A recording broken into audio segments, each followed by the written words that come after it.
ज्ञानमूर्तिं द्वन्द्वातीतं गगनसदृशं तत्त्वमस्यादिलक्ष्यम् एकं नित्यं विमलमचलं सर्वधी साक्षिभूतं भावातीतं त्रिगुणरहितं सद्गुरुं तं नमामि। गुरुर्ब्रह्मा गुरुर्विष्णू गुरुर्देवो महेश्वरः गुरुः साक्षात् परब्रह्म तस्मै श्री गुरुवे नमः। तुलसीदासरूपाय प्रज्ञानानन्दस्वामिने नमः। श्रीरामभक्ताय सत्यनिष्ठ तपस्विने गौरांगो भस्मलेपश्च दण्डधारी दृढव्रतः दयालुश्च क्षमाशीलः तस्मै श्रीगुरवे नमः। रक्ताम्भोजदलाभिरामनयनं पीताम्बरालङ्कृतं श्यामाङ्गं द्विभुजं प्रसन्नवदनं श्रीसीतया शोभितं कारुण्यामृतसागरं प्रियगणैर्भ्रात्रादिभिर्भावितं वन्दे विष्णुशिवादिसेव्यमनिशं भक्तेष्टसिद्धिप्रदम्। अतुलितबलधामं स्वर्णशैलाभदेहं धनुजवनकृशानुं ज्ञानिनाम् अग्रगण्यं सकलगुणनिधानं वानराणामधीशं रघुपतिप्रियभक्तं वातजातं नमामि। जय जय रघुवीर समर्थ। जय श्रीकृष्ण। सर्वांना माझं विनम्र अभिवादन आणि सर्वांना होळीच्या अत्यंत हार्दिक हार्दिक शुभेच्छा। परंतु आपला चेहरा नीट व्यवस्थित दिसत नाही।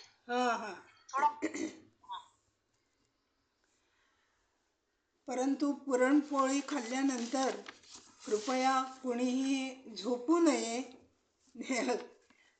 जसं माऊली म्हणतात की अवधान एकले दिजे, याप्रमाणे मी विनम्र विनंती करते की सर्वांनी नीट लक्ष देऊन ऐकावं। कारण रामचरित मानसाचं आपण अत्यंत प्रदीर्घ असं मंगलाचरण अभ्यास करतो आहोत आणि ते मंगलाचरण अतिशय सुंदर अशा पद्धतीने वेदांताच्या अंगाने अध्यात्माच्या अंगाने आपल्याला जाणून घ्यायचं आहे। त्यामुळे आता आपण दुसऱ्या दोह्यापर्यंत आलेलो आहोत। परिसुनी समजती मुदित मन मज्जती अति अनुरागी लाभचारी फल यातनो साधु समाज प्रयागे सियावर रामचंद्र की जय शरणम। तेव्हा जे हे रामचरित मानस किंवा सत्संग संतांच्या बरोबरचा झालेला जो काही संवाद आहे, आपण पाहिलं की जंगम हा तीर्थराज म्हणजे संत समाज की ज्याच्यामध्ये रामभक्ती आहे, विधिनिषेधमय यमुना आहे आणि ब्रह्मविचाराची गुप्त सरस्वती आहे। तेव्हा अशा या संत समाजामध्ये किंवा या रामचरित मानसामध्ये जे लक्ष देऊन ऐकतात, समजून घेतात आणि मुदित मन मज्जती आणि अत्यंत आनंदानं या डुबक्या मारत राहतात, अवगाहन करतात, त्यांना लाभचारी फल यातनु। तेव्हा या साधू समाज प्रयागामध्ये त्यांना याच देहामध्ये चारी फळांचा लाभ होतो। चारी फळं म्हणजे कोणती? अर्थ, धर्म, काम आणि मोक्ष। तुलसीदासांचा हा थोडासा बदललेला क्रम आहे, त्यांना हा मान्य आहे। कारण धर्माधिष्ठित अर्थ आणि धर्माधिष्ठित काम हा शास्त्राला संमत आहे आणि अशा प्रकारानं अशा पद्धतीने जो ही हरिकथा ऐकतो, या सत्संगामध्ये रमतो, आनंदानं ते नीट ऐकून घेतो। कारण हरिकथे जै बहुकाळ करीती सत्संग असं पुढे उत्तरकांडामध्ये गरुडाला काकभुशुंडी सांगतात की ज्या वेळेला प्रदीर्घ काळ सत्संग मनुष्य करत नाही तोपर्यंत त्याचे सगळे जे काही त्याला पडणारे वेगवेगळे प्रश्न आहेत, संशय आहेत, तर्क आहेत, कुतर्क आहेत, ते त्याचा निराश होत नाही. आणि दुसरं असं की बिनु सत्संग सत्संगाशिवाय मोह विनाशही होत नाही. म्हणूनच या सत्संगा अ, या हरिकथा ही सतीनी शंकरांकडून शंकरांच्या बरोबर अगस्तींच्या आश्रमात ऐकली, परंतु त्यावेळेला तिला अपार मोह झाला आणि म्हणून त्या मोहामुळे तिला एक जन्म आपला घालवावा लागला, अग्नीला समर्पण करावा लागला आणि पुढच्या पार्वतीच्या जन्मामध्ये अपार अशी तपश्चर्या करून सुद्धा पुन्हा तो प्रश्न तसाच अनुत्तरित राहिला. म्हणून ते आपण तिथे त्या कथानक आल्यानंतर पाहू. पण आत्ता एक मी नुसता उल्लेख करते की त्यावेळेला पार्वतीने अत्यंत जिज्ञासूपणानं, कारण सती असताना तिने संशयाच्या पद्धतीने प्रश्न विचारलेले होते. जसं वक्त्याला हा वक्ता किती पाण्यात आहे त्याची परीक्षा बघू असं म्हणूनही काही विचारणारे असतात. तेव्हा तशा पद्धतीने तिने विचारलेलं होतं आणि म्हणून त्याचं फळ तिला आपला देह संपवावा लागला. आणि पार्वतीच्या त्या जन्मामध्ये मात्र अत्यंत प्रेमानं, आदरानं आणि जिज्ञासूपूर्वक तिने प्रश्न विचारल्यानंतर पूर्ण रामकथा तिने विचारली आणि त्यानुसार प्रभूंनी भगवान शंकरांनी तिलाही सांगितलेली आहे. आणि आता अशी जेव्हा आपण हरिकथा ऐकतो, असा सत्संग करतो, तेव्हा त्याचा परिणाम काय होतो ते आता पुढच्या चौपायात तुळशीदास किंवा आमचे सद्गुरू सांगतात. मज्जन फल तत्काल पहावे, बके हंस पिक काके व्हावे. ऐकून कोणी विस्मय नामाना, गुप्त संत संगती महिमाना. वाल्मिकी नारद घटजानी, निज होणे कथिले स्वमुखानी. जलचर स्थलचर जलचर नभचर नाना, जीवा जगी चेतना जडाना. मती गती भूती भले पण कीर्ती, जै ज्या जेथे प्राप्त जशी ती. तेव्हा जो या सत्संगात किंवा हरिकथेत अत्यंत प्रेमादरपूर्वक मज्जन करतो, त्याला तत्काल फल काय मिळतं? जर तो बक म्हणजे बगळा म्हणजे दंभी असतो, कारण बगळा हा इतका एका पायावर अगदी अर्धोन्मीलित दृष्टी करून असा उभा असतो, जणू काही एखादा समाधी लावलेला योगी किंवा ज्ञानी असावा, समाधीस्थ असावा एखादा साधक अशाप्रमाणे. परंतु एका डोळ्याने त्याचं सगळं लक्ष त्या पुढे येणाऱ्या माशाकडे असतं. त्यामुळे असे जे दंभी असतात ते हंस होतात, म्हणजे ते विवेकी होतात. म्हणजे त्यांना अगदी सारासार विवेक, म्हणजे या लौकिकातलं चांगलं काय, वाईट काय, आपल्या हिताचं काय, आपल्या अहिताचं काय, ही सुद्धा बुद्धी संतांच्या सत्संगामुळं किंवा हरिकथेमुळं येते. आणि पिक काके व्हावे, आणि काक म्हणजे कावळा आणि पिक म्हणजे कोकिळा. संस्कृतमध्ये एक सुभाषित आहे, को भेद पिक काकयोः, वसंत समये प्राप्ते काकः काकः पिकः पिकः. म्हणजे दोघंही अगदी ठार काळे असतात आणि दिसायला साधारण सारखेच असतात. परंतु या दोघांमधला भेद कसा जाणायचा? तर ज्या वेळेला वसंत ऋतू येतो तेव्हा काळा कावळा आणि काळी कोकिळा यातला भेद खऱ्या अर्थानं कळतो, की त्यावेळेला कोकिळा अत्यंत सुंदर मधुर स्वरात गायला लागते आणि कावळा त्याला मात्र तसं गाता येत नाही. आणि इथं हे उदाहरण देऊन तुळशीदासांना सांगायचं आहे की जो नेहमी कठोर बोलतो, दुसऱ्याला दुखावेल असं बोलतो, दुसऱ्याची निंदा करतो, कारण निंदा किंवा दुसऱ्याला दुखावणं, दुसऱ्याचे अवगुण दाखवणं चार लोकात हा मोठा अपराध आहे, मोठी चूक आहे. मित्र असो, शत्रू असो, एखाद्याचा आपल्याला जर अवगुण दाखवायचा असेल तर त्याला बाजूला घेऊन एकांतात तो आणि आपण असताना सांगावा. आणि गुण जर सांगायचे असतील तर ते 4 चौघात सांगावेत.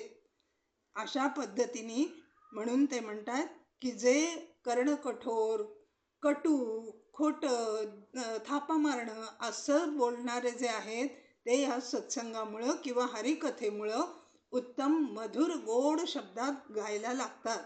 आपण उत्तरकांडात पाहणार आहोत की काकभुशुंडी हे कावळ्याच्या जरी देहात असले तरी अत्यंत मधुर अशा भाषेमध्ये ते गरुडालाही पूर्ण रामकथा सांगतायत.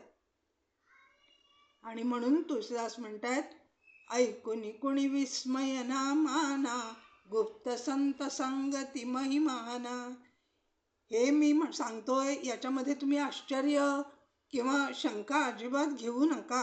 कारण हा संतांच्या संगतीचा, सत्संगाचा असा हा गुप्त महिमाच आहे की संतांच्या संगतीत आल्यानंतर आणि संत सद्गुरू जे सांगतात ते जर आपण नीट ऐकलं, प्रेमादरपूर्वक ऐकलं तर आपल्यात निश्चित आणि निश्चित बदल होतोच होतो.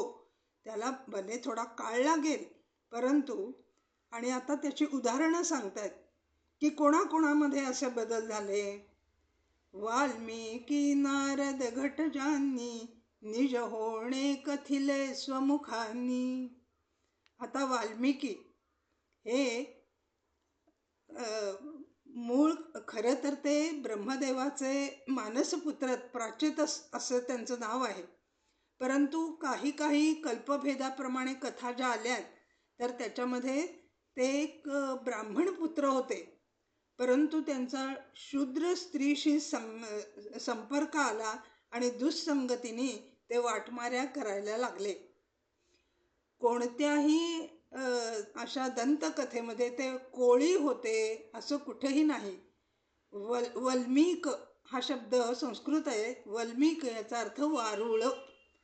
मग त्यांनी नारदांसारख्यांची संतांची, सद्गुरूंची संगती लाभल्यामुळं रामनामाचा इतका जप केला की त्यांच्या सबंध देहावरती वारुळ साचलं, वारुळ निर्माण झालं, तरी सुद्धा त्यांना त्यांची शुद्ध नव्हती. आणि म्हणूनच या रामनामामुळं, या संतांच्या नारदांनी दिलेल्या या नामदीक्षेमुळं ते आदिकवी बनून त्यांनी रामांचं पूर्ण चरित्र हे अनुष्टुप छंदामध्ये, संस्कृतमध्ये जवळजवळ 1,00,000 श्लोकामध्ये लिहून ठेवलेलं आहे. आणि आता नारद, आपण सर्वांनी भागवत कथा ऐकलेली आहे. ते हे नारद हे पूर्वी दासीपुत्र होते. आणि दासीपुत्र असताना त्या आपल्या आईच्या बरोबर हा छोटा मुलगा तिथे काम करत असताना एकदा चातुर्मासामध्ये संत आलेले होते आणि या संतांच्या सेवेमध्ये तो होता. आणि ते काय जे कथा सांगतील ते अत्यंत एकतानतेनं ऐकत होता.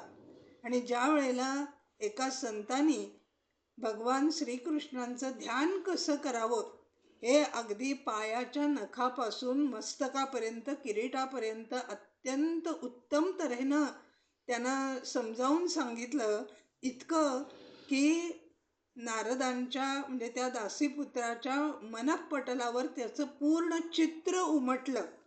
आणि त्याप्रमाणे तो रोज ध्यान करायला लागला.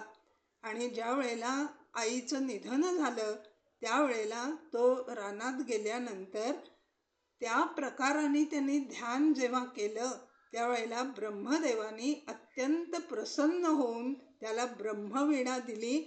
आणि त्या ब्रह्मवीणेवर आजही नारद देवर्षी, महर्षी हे नारायण नारायण या जपाचा सबंध त्रिभुवनात त्याचा प्रचार प्रसार करता आहेत. तेव्हा असा हा सत्संगाचा. आणि घटज, घट म्हणजे मडकं, ज म्हणजे त्याच्यापासून निर्माण होणारे. तेव्हा मित्र आणि वरुण म्हणजे सूर्य आणि वरुण यांचं तेज एका घटामध्ये ठेवलेलं होतं. आणि ते अ, त्या घटापासून या अगस्तींचा जन्म झालेला आहे, म्हणून त्यांना घटज असं म्हणतात. आणि जी उर्वशी होती ती अ, इंद्राच्या किंवा कुठल्या देवांच्या शापानं स्त्री बनली आणि तिच्यासाठी हे सूर्य आणि वरुण यांनी आपलं तेज त्या घटामध्ये ठेवलेलं होतं आणि ते तिने घेतल्यामुळं तिच्यापासून या अगस्तींचा म्हणजे घटजांचा जन्म झालेला आहे. आणि अगस्ती हे किती पराकोटीचे तपपूत होते हे आपण पाहतो की त्यांनी निर्माण केलेलं आदित्य हृदय किंवा रावणाच्या वधासाठी जी काही त्यांनी अस्त्रशस्त्र ही रामाला देऊ केलीत त्याच्यावरून त्यांची योग्यता कळते. जो ऋषी विंध्याचलासारख्या पर्वताला झोपवू शकतो, जो एका आचमनात सागर पिऊन टाकतो आणि एका आपल्या पुन्हा त्यांनी विनंती केल्यानंतर आपल्या मूत्रातून पुन्हा सागर निर्माण करतो, एवढं ज्याचं सामर्थ्य आहे त्याची सत्संगानं केवढी प्रगती झाली. म्हणून ही अशी सगळी उदाहरणं तुळशीदासांनी दिलेली आहेत. आणि त्यानंतर स्थलचर जलचर नभचर नाना जीवा जगी चेतना जडाना. स्थलचर म्हणजे या पृथ्वीवर जितके म्हणून आहेत ते विशेषत्वानं इथे त्यांना सांगायचं आहे भागवतातली गजेंद्र मोक्षाची गोष्ट की त्या गजेंद्राने सुद्धा ज्या वेळेला आपल्या सगळ्या हत्तींचा आपल्याला आता काहीही उपयोग नाही हे जेव्हा त्याच्या लक्षात आलं त्यावेळेला त्या सरोवरातलं एक कमल काढून त्यांनी भगवंताच्या दिशेनं ते फेकलं आणि त्या योगाने गरुडाला सुद्धा बाजूला करून मनाच्याही अत्यंत गतीने भगवान त्याच्याकडे आले आणि त्याचा मोक्ष झाला. आणि त्याचा पाय आपल्या मुखात धरल्यामुळं तो नक्र जो होता म्हणजे मगर होता तो म्हणाला, भगवंता आपल्या भक्ताचा पाय मी माझ्या मुखात धरलेला आहे तर माझा नाही का उद्धार होणार? तर भगवंतानी त्याचाही उद्धार केलेला आहे. तेव्हा अशा प्रकारानं या स्थलचर जलचर नभचर या सर्वांचे असे हे सत्संगामुळं भक्तीमुळं हे उद्धार झालेले आहेत. नभचरमध्ये जटायू हा आपल्या रामकथेमध्ये एक एक पात्र या रामायणामध्ये अशी आहेत की जी अगदी अल्पकाळ येतात परंतु पूर्ण आपल्या रामायणावर अख्खा ठसा आपल्या जीवनावर अख्खा ठसा उमटवून जातात. जटायूसारखा गृध्र आमिष खग आमिष भोगी म्हणजे तो खरं तर त्याला स्वच्छतावीर असं समजतात अरण्यातला, कारण सगळ्या प्राण्यांनी खाऊन टाकलेलं नासकं कुचकं मांस तो खाणारा असा आहे. आणि असा असून सुद्धा त्यांनी राम लक्ष्मण सीता ज्या क्षणी पंचवटीत आले त्या क्षणी दशरथाचा मी मित्र आहे हे सांगितल्याबरोबर रामाने त्यांना अत्यंत आदर मान सन्मान दिला आणि पित्याचा सन्मानाने त्या नात्याने त्यांनी सांगितलं की तुम्ही माझ्या जोपर्यंत जीवात जीव आहे तोपर्यंत सीता ही आता माझी पुत्री आहे, त्यामुळं तिचं रक्षण करणं हे माझं कर्तव्य आहे. आणि ज्या वेळेला रावण तिला घेऊन चालला विमानातून, तो रावण कसाच 14 चौकड्यांचा राजा आहे, किती बलवान आहे, त्याच्या पुढं आपलं काही चालणार नाही हे सगळं समजून सुद्धा त्याने आपले प्राण पणाला लावून हे आपलं योगदान पूर्ण सर्वस्व समर्पण आणि शरणागती ही त्याने जटायूने केलेली आहे आणि त्याला स्वरूपता मुक्ती प्राप्त झालेली आहे. आणि अशा प्रकारानं मग एखादा जीव असो, जड असो, चेतन असो, आता चेतन म्हणजे आता सगळ्या शास्त्रज्ञांनी म्हटले की सगळ्या ज्या वनस्पती आहेत, पिकं आहेत, वृक्ष आहेत, हे जरी आपल्याला जड दिसत असले तरी त्यात सुद्धा चैतन्य आहे.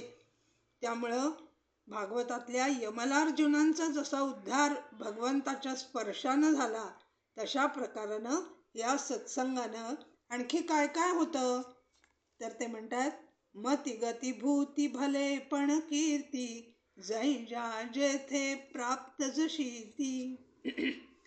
सत्संगामध्ये गेल्यानंतर तुमची जशी मूळ मती बुद्धी असेल, तुमचा आधीचा जो काही थोडाफार अभ्यास असेल, जसं पुण्य असेल त्याप्रमाणे तुम्हाला तशी उत्तम बुद्धी प्राप्त होते, उत्तम गती प्राप्त होते आणि भूती म्हणजे वैभव. मग ते या लौकिकातलंही तुम्हाला प्राप्त होतं आणि पारलौकिकातलं सुद्धा प्राप्त होतं. अशा प्रकारानं या संत संघाचा, संत रूपी समाज, तीर्थराज संत समाजाचा हा सगळा महिमा इथं तुलसीदास वर्णन करून सांगतात. आणि ते म्हणतायत पुढे, तो सत्संगती महिमा जाणा लोकी वेदी उपाय दुजाना विण सत्संग विवेक न होतो रामकृपे विण सुलभ न होतो सत्संगती मुद मंगल मूलही ती फलसिद्धी साधने फूलही. तेव्हा सत्संग तुलसीदास म्हणतायत, हा सत्संगतीचा महिमा मीच सांगतो असं नव्हे, तर वेदांपासून, वेद आहेत, उपनिषद आहेत, पुराण आहेत, संत आहेत, सर्व सद्ग्रंथ आहेत, ते सांगतात की जर मनुष्याला आपला जन्म धन्य करून घ्यायचा असेल तर त्याला सत्संगतीशिवाय पर्याय नाही, नाही आणि नाही. मग ती सत्संगती आजच्या काळात तुम्हाला संत रूपानं नाही भेटली तर सद्ग्रंथच्या रूपाने मिळेल. मग ती ज्ञानेश्वरी असेल, दासबोध असेल, रामायण असेल, भागवत असेल, कोणतंही शास्त्र संमत असा जो ग्रंथ आहे. सुरुवातीलाच मी आपल्याला सांगितलं, ग्रंथ म्हणजे जो जीव आणि शिव याची पडलेली निर्गाठ सोडतो त्याला ग्रंथ म्हणतात. आणि त्याखेरीज असतात ती सगळी पुस्तकं, कथा, कादंबऱ्या असतात. आणि म्हणून इथे तुळशीदास म्हणतायत की सत्संगाशिवाय मनुष्याच्या बुद्धीत पालट होत नाही. त्याला सार काय, असार काय आणि त्याच्याही पुढे जाऊन ज्या वेळेला त्याची अत्यंत तीव्र, तीक्ष्ण, तैल अशी तल्लख बुद्धी असते आणि तो जो पहिल्यापासूनच अध्यात्म प्रवण असतो, भगवत प्रवण असतो, किंवा ज्याला जिज्ञासू असते, आपल्याला मोक्ष मिळावा किंवा आपल्याला भक्ती मिळावी, आपल्याला भगवंत प्राप्त व्हावा, भगवंताची, गुरूंची आपल्यावर कृपा व्हावी, असं ज्याला मनापासून वाटतं ना, त्याला नित्य नित्य विवेक हा सत्संगतीतून किंवा सद्ग्रंथातून आपोआप मिळतो. नित्य काय आणि अनित्य काय? नित्य म्हणजे जे अखंड आपलं स्वरूप जे आहे ते सच्चित आनंद स्वरूप आपण आहोत, की जे अग्नीने जळत नाही, तेलाने भिजत नाही, पाण्याने भिजत नाही, वाऱ्याने हलत नाही, अशा पद्धतीनं नैनम छिंदन्ति शस्त्राणि नैनम दहति पावकः, अशा पद्धतीने आपलं हे आत्मस्वरूप आहे. आणि आपण या देहाला मात्र मी समजतोय हा आपला अनित्यता किंवा अविवेक आहे. हे ज्याला हे या सत्संगामुळं, सद्ग्रंथांमुळं, संत सद्गुरूंमुळं कळतं. आणि हे कुणाला कळतं तर रामकृपेविण सुलभ न होतो. ज्याच्यावर रामकृपा होते तो जाणे ज्या जाणू देता तुम्हीच होई तो तुम्हा जाणता. भगवंताला जेव्हा असं वाटतं की या व्यक्तीला आता हे कळलं पाहिजे, त्यावेळेला तो त्या व्यक्तीच्या बुद्धीमध्ये तशी प्रेरणा घालतो आणि मग त्याला तशी बुद्धी होते आणि मग तो नित्यानित्य विवेक हा त्याला समजायला लागतो. म्हणजे देह म्हणजे मी नाही, यातलं आत्मस्वरूप म्हणजे मी आहे, की जो सच्चित आनंद घन आहे. आणि तो साक्षी बनून तो परमात्मा माझ्या हृदयातच आहे. तो माझ्या प्रत्येक क्षणाचं, प्रत्येक कणाचं, अगदी एक्सरे मशीन म्हणा सिटी स्कॅन म्हणा, MRI म्हणा, त्याला काही तुम्ही नाव द्या, अशा पद्धतीने तो सगळे माझे फोटो काढतो आहे. त्यामुळं हा असा साक्षी हा परमात्मा आहे हे रामकृपा झाल्यावरच कळतं. म्हणून तुकारामांच्या ज्या अभंगात आहे ना, संत चरण रज लागता सहज, त्यात शेवटची ओळ आहे, परी उपतिष्ठे पूर्व पुण्ये. हे पूर्व पुण्य असल्याशिवाय मात्र नुसतं संत चरण रज लागता सहज, वासनेचे बीज जळोनी जाय, इतकं सोपं आहे का? संतांचा स्पर्श झाल्याबरोबर वासनेचं बीज जळून जातं. कोणाचं? ज्याचं मागच्या जन्मात इतकं पुण्य झालेलं आहे की एखाद्या वृक्षाचं पान म्हणा, फूल म्हणा, फळ म्हणा, अगदी आता गळणार इथपर्यंत त्याचं सगळं पुण्य परिपक्व झालेलं आहे. अशाच वासनेचं बीज जळून जातं, तुमचं आमचं नाही. कारण आपल्या ह्या वासना